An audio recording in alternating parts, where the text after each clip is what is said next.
दोस्तों, जब हम स्मार्टफोन्स और तो और कीपैड मोबाइल फोन से मीलों दूर थे, तब हमारी कनेक्टिविटी का जरिया चिट्ठी और टेलीफोन हुआ करता था। गांव में एक और शहर में लगभग सभी अपर मिडिल क्लास में अमीरों के घर धीरे धीरे सभी घरों में टेलीफोन आने शुरू हुए और फिर आया बाजार में नोकिया का बुलेट प्रूफ फोन। लोगों के बीच इसकी मांग बढ़ी और धीरे धीरे भारत टेलीकॉम सेक्टर के लिए एक बड़े बाजार के तौर पर उभरा। अब आपने भी दिन के 100 मैसेज खत्म होने के बाद ₹1 का मैसेज किसी न किसी को तो जरूर भेजा होगा। तो ऐसे में आपको अपनी लाइफ का पहला सिम कौन सा याद है? बेशक इनमें कुछ नाम शामिल जरूर होंगे, जैसे कि idea, Airtel, BSNL, Telenor, Aircel, Vodafone और भी कई नाम होंगे। आप कमेंट करके हमें बता सकते हैं। लेकिन आज उनमें से कितने सिम मार्केट में बचे हैं? शायद 1 या 2, क्योंकि आधे 2G स्पेक्ट्रम घोटाले ने निकल लिए और बचे हुए जियो ने। लेकिन इनमें एक BSNL सरकारी टेलीकॉम कंपनी हुआ करती थी, तो इसका डूबना सरकार पर एक बड़ा क्वेश्चन मार्क खड़ा करता है। आज के इस वीडियो में हम BSNL के इसी खत्म होती पहचान के बारे में बात करेंगे कि आखिर BSNL और MTNL जैसी कंपनीज कैसे डूबने के कगार तक पहुंची। दोस्तों, टेलीकॉम कंपनी BSNL 20वीं सदी में एक चमकता हुआ सितारा हुआ करती थी, लेकिन आज सिचुएशन ये है कि कंपनी अपने एम्प्लॉइज को सैलरी तक नहीं दे पा रही है।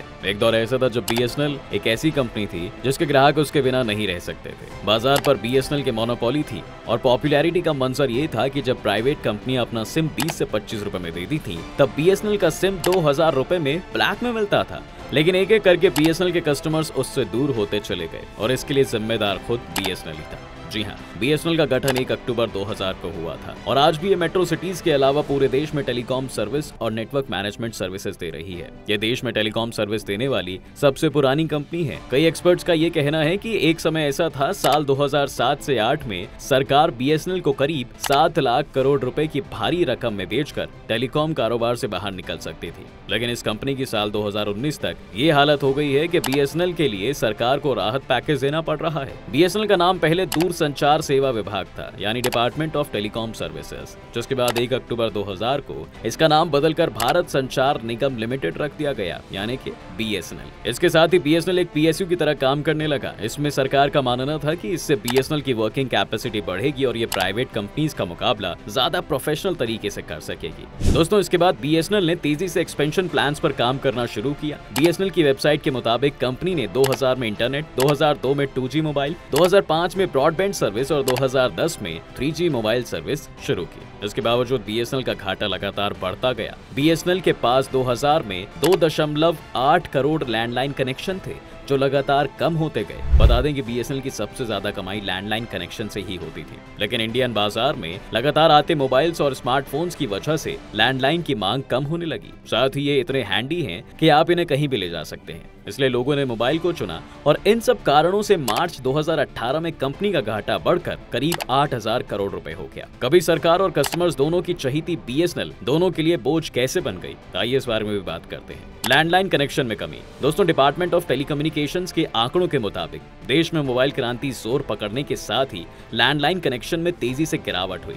2006 से 7 में BSNL के 3.8 करोड़ लैंडलाइन कस्टमर्स थे, जो 2014 से 15 में घटकर 1.6 करोड़ रह गए। जब mobile connection life time free थे, तब BSNL के लैंडलाइन कनेक्शन का मिनिमम चार्ज 125 रुपए प्रति माह था। खराब सर्विस। दोस्तों, जैसे कि BSNL ने 2000 से लैंडलाइन कनेक्शन तेजी से बढ़ाए, ऐसे में बढ़ते कनेक्शन के साथ उनकी सर्विस भी खराब होती गई। आए दिन केबल फॉल्ट और महीनों कनेक्शन ठीक नहीं होने की शिकायत आम सी हो गई थी। तंग आकर लोग अपने कनेक्शन बंद करने लगे। इतना ही नहीं, BSNL का कनेक्शन बंद कराना भी आसान नहीं था, इसलिए लोगों ने बिल देना ही छोड़ दिया। इंडिया स्पैंड की एक रिपोर्ट के मुताबिक BSNL ने गाँव में लैंडलाइन नेटवर्क बिछाने के लिए भी भारी इन्वेस्ट किया था। BSNL की 2008 से 9 की ऑडिट रिपोर्ट में बताया गया है कि rural landline service per month पर कनेक्शन 702 रुपए खर्च कर रहा था, जबकि उसे बदले में सिर्फ 78 रुपए मिल रहे थे। 2003 से 4 में कंपनी को रूरल लैंडलाइन सेगमेंट में 9528 करोड़ रुपए का नुकसान भी हुआ। सरकार ने ग्रामीण क्षेत्र में टेलीकम्युनिकेशन सर्विसेज के विस्तार और सोशल ऑब्लिगेशन के तहत 1999 की टेलीकॉम पॉलिसी में BSNL के लाइसेंस फ्री और स्पेक्ट्रम चार्जेस को माफ कर दिया था,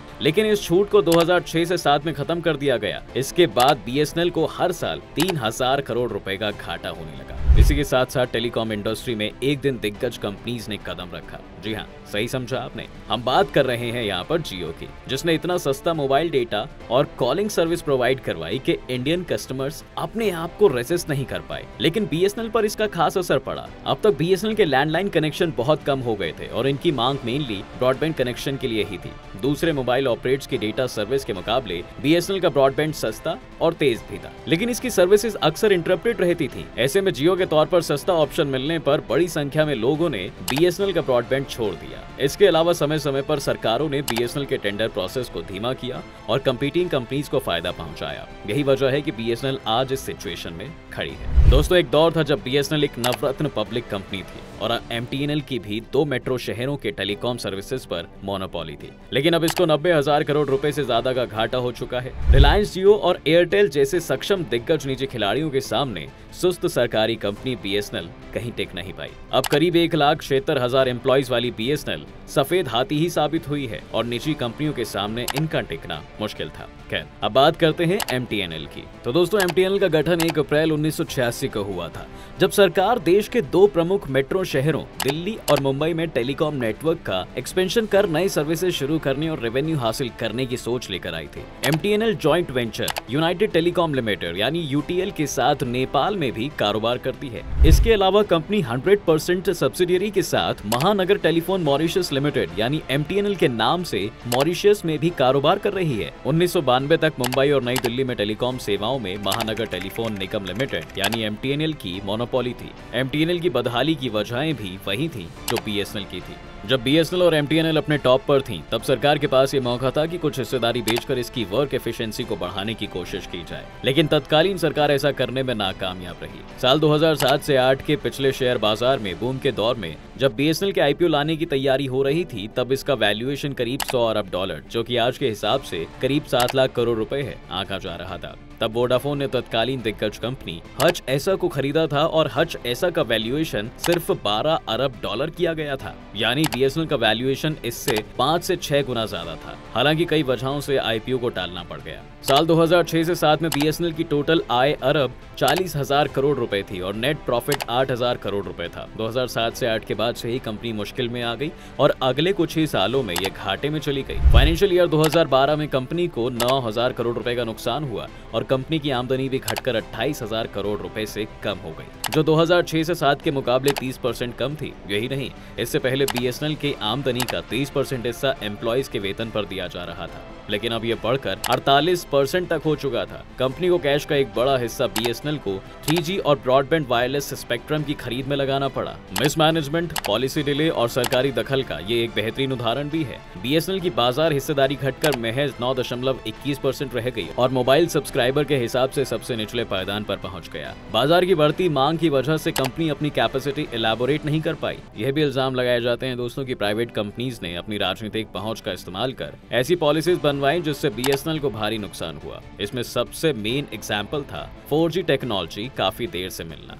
टेक्नोलॉजी अपग्रेड करने में कंपनी की नाकामी की वजह से उसे फायदे में रहने और अपने एवरेज रेवेन्यू पर यूजर को हाई बनाए रखने में काफी मुश्किल हुई। नेक टू नेक कंपटीशन और फ्री वॉइस कॉल में जियो के आने के साथ साथ डेटा की कीमत सस्ती होने से भारत के टेलीकॉम सेक्टर में कई छोटी छोटी टेलीकॉम कंपनीज की दुकानें बंद हो गई हैं और मौजूदा दौर में सिर्फ जियो एयरटेल के साथ साथ मर्ज कर चुकी वोडाफोन और आइडिया रह गई हैं। तो ऐसे में अब सवाल उठता है कि क्या बीएसएनएल को बंद कर देना चाहिए? दोस्तों, टॉप 4G सर्विसेज के लॉन्च होने के बाद करीब 5 साल बाद सरकार को ये एहसास हुआ कि बीएसएनएल और एमटीएनएल को भी इसकी जरूरत है। अब जब देश में 5G का दौर आ रहा है, बीएसएनएल और एमटीएनएल अभी 4G भी नहीं अपना पाए हैं, इसलिए वो प्राइवेट कंपनीज को कितना कंपटीशन दे पाएगी, इसको लेकर डाउट ही है। कई जानकार तो ये भी कह रहे हैं कि सरकार इस तरह से एम्प्लॉइज को सम्मानजनक तरीके से बाहर निकालने का रास्ता दे रही है और आखिर इसका ज्यादातर कामकाज बंद कर दिया जाएगा। बीएसएनएल और एमटीएनएल दोनों के लिए बड़े पैमाने पर मौजूद एम्प्लॉइज एक बड़ी समस्या है, क्योंकि दोनों में जरूरत से ज्यादा एम्प्लॉइज हैं। बीएसएनएल में एम्प्लॉइज की सैलरी का हिस्सा कुल आय का 75% तक हो गया है, जबकि प्राइवेट कंपनीज में ये महज 3 से 5% है। किसी जमाने में बीएसएनएल में 4 लाख एम्प्लॉइज हुआ करते थे दोस्तों, जो अब 1 लाख भी नहीं है। कई एक्सपर्ट्स तो ऐसा कह रहे हैं कि बीएसएनएल और एमटीएनएल को बचाने की सरकारी कवायद पैसे की बर्बादी ही साबित होगी, इसलिए ये इन दोनों कंपनियों को बंद करने का सपोर्ट कर रहे हैं, जिसके लिए सरकार को बस एक बार टोटल 1.2 लाख करोड़ रुपए खर्च कर छुटकारा पा लेना होगा। लेकिन सरकार ने अगर कुछ कदम उठाए हैं तो इसके फैसले काफी सोचकर किए गए होंगे। कुल मिलाकर कहें तो BSNL MTNL सरकार के गले की हड्डी बन चुके हैं, इसलिए आने वाला समय ही बता सकता है कि BSNL और MTNL इससे कैसे बाहर आए। दोस्तों, आपने कभी BSNL का सिम इस्तेमाल किया है? हमें अपनी राय कमेंट सेक्शन में जरूर बताएं। आज की वीडियो पसंद आई हो तो वीडियो को लाइक और शेयर करना बिल्कुल ना भूलें। साथ ही चैनल को सब्सक्राइब भी जरूर कर लें।